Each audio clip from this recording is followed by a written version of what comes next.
Hello बच्चों, आप सब कैसे हैं? अच्छे होंगे। वायु ऑनलाइन वाई धनंजय सर में आपका स्वागत है।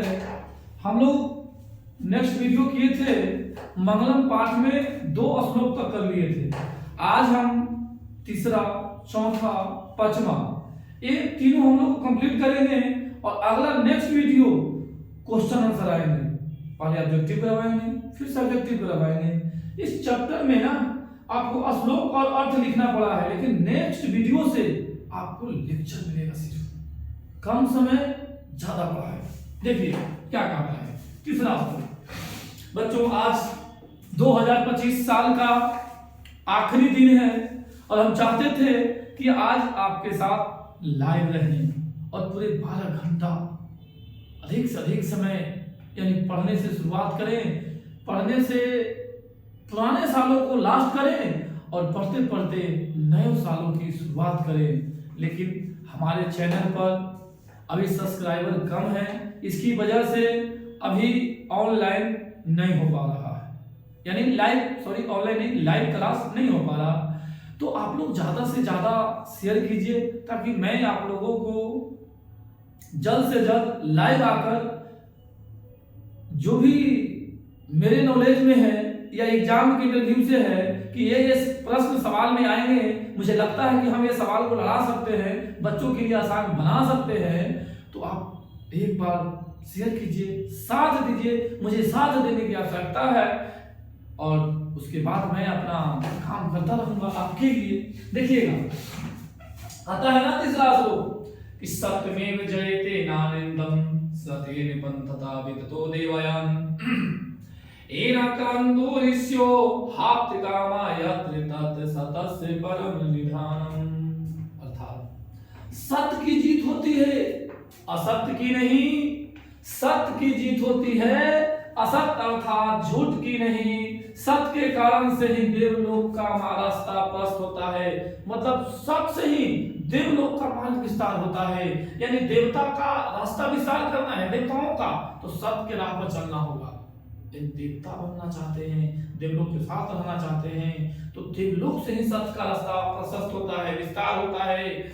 उस देवलोक की प्राप्ति हेतु मोक्षार्थी ऋषि लोग, यानी जो ऋषि लोग होते हैं ना, मोक्ष की प्राप्ति के लिए जिनको जीवन मरण से छुटकारा चाहिए, उस सत्य को प्राप्त करते हैं जहां देवलोक उस सत्य का सबसे बड़ा खजाना मानते हैं। बच्चों, इस श्लोक में कहा गया, ये अर्थ लिखा गया है, ये आप देख लीजिएगा, लेकिन सुनिए। कहता है कि देवताओं का जो मार्ग होता है वो सत्य से विस्तार होता है, यानी सत्य से देवताओं का मार्ग विस्तार होता है। आपसे ऑब्जेक्टिव पूछेगा किसकी जीत होती है?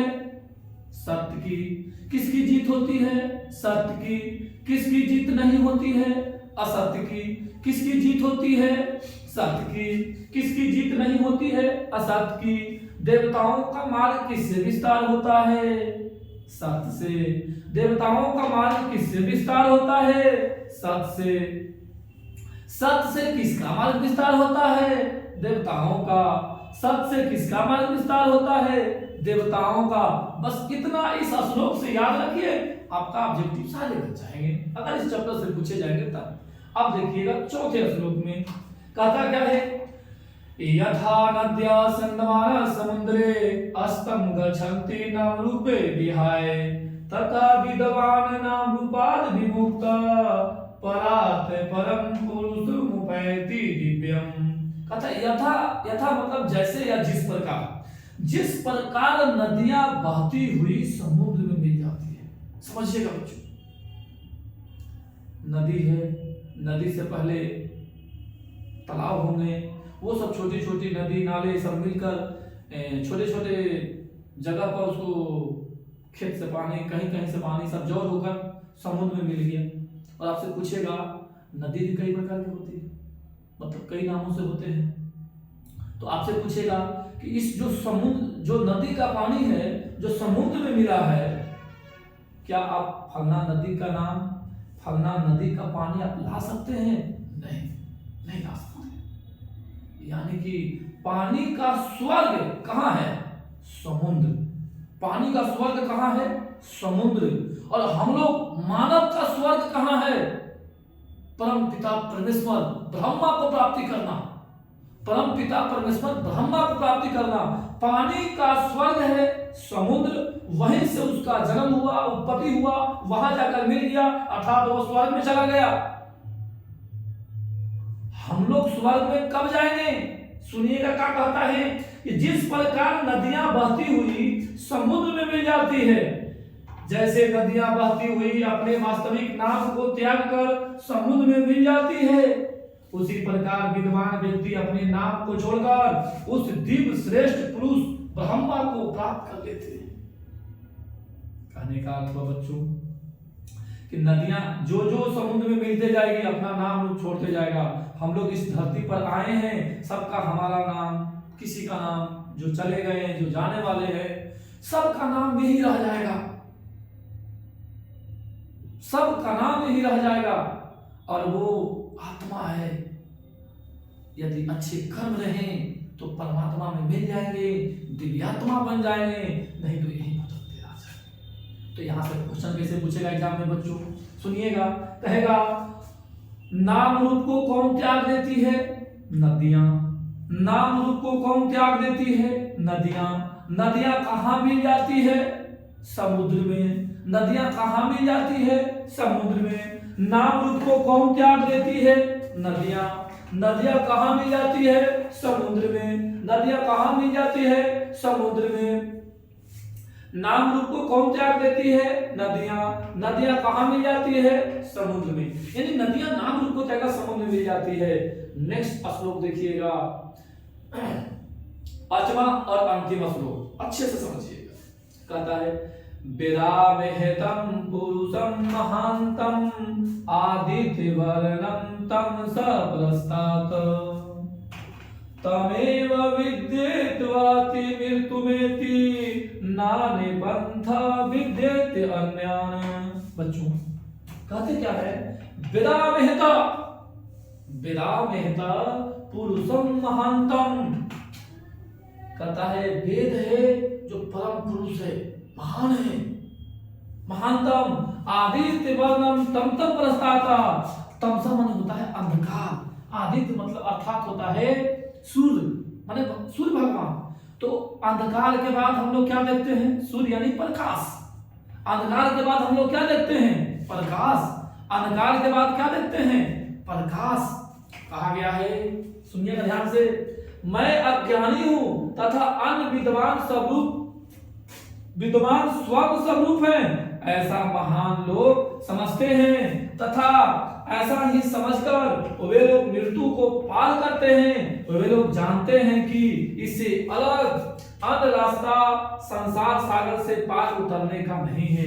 ये तो अर्थ लिखा गया है किताब के अकॉर्डिंग, हम समझाते हैं अपने अकॉर्डिंग, समझिएगा। कहा गया है इस मंत्र में, पहला में बताया गया है सत्य के बारे में कि सत्य का मुख ढका हुआ है, दूसरा में बताया गया आत्मा के बारे में, तीसरा के बारे में भी बताया गया सत्य के बारे में, चौथा बताया गया इस सागर को पार होने के लिए नदियां मिल जाती है, समुद्र मिल जाती है। क्यों समझाया गया? पानी से तुलना किया मानव को, यानी पानी से तुलना किया गया मानव को। आपसे पूछ देगा कि मानव की तुलना पानी से किस श्लोक में किया गया है, तो क्या बताइएगा?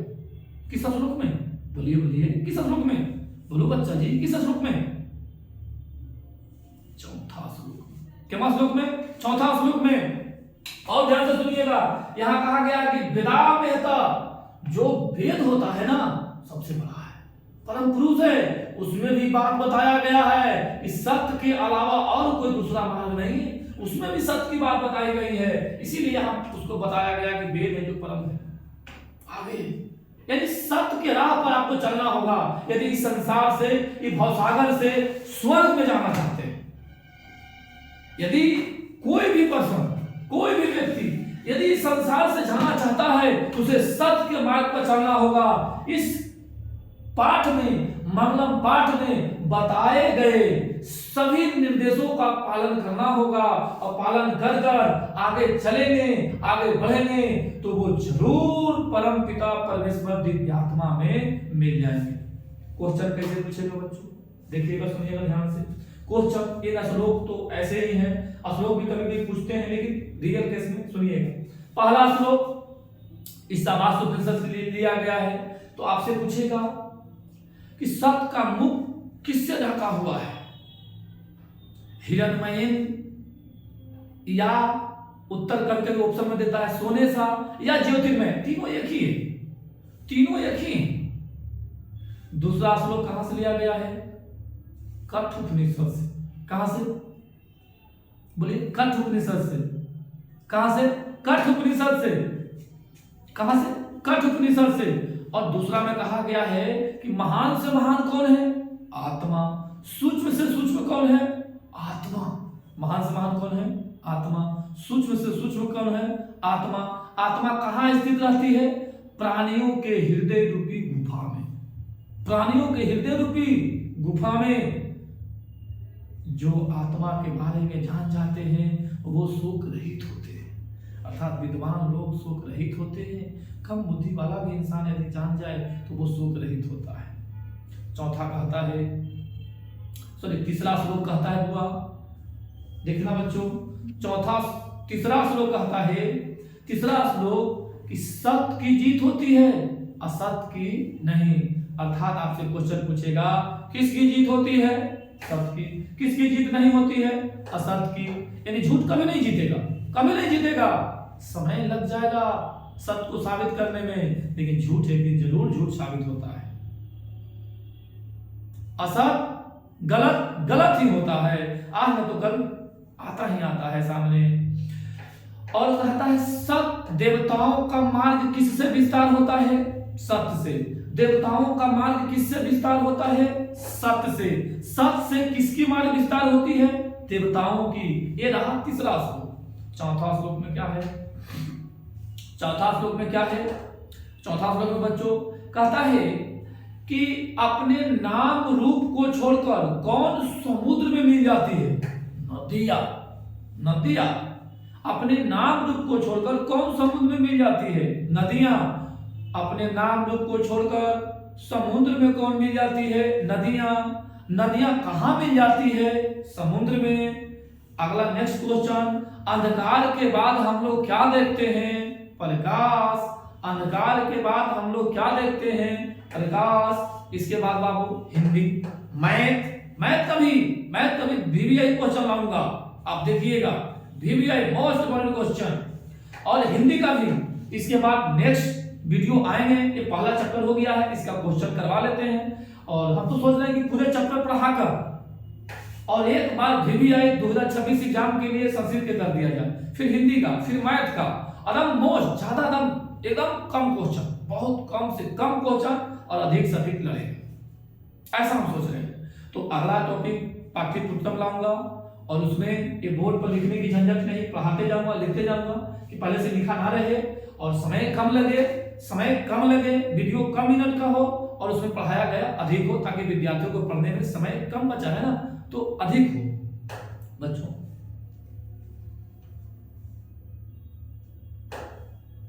ये तो आज की क्लास यहीं तक रहेगी, ये वीडियो अपलोड कर दी जाएगी।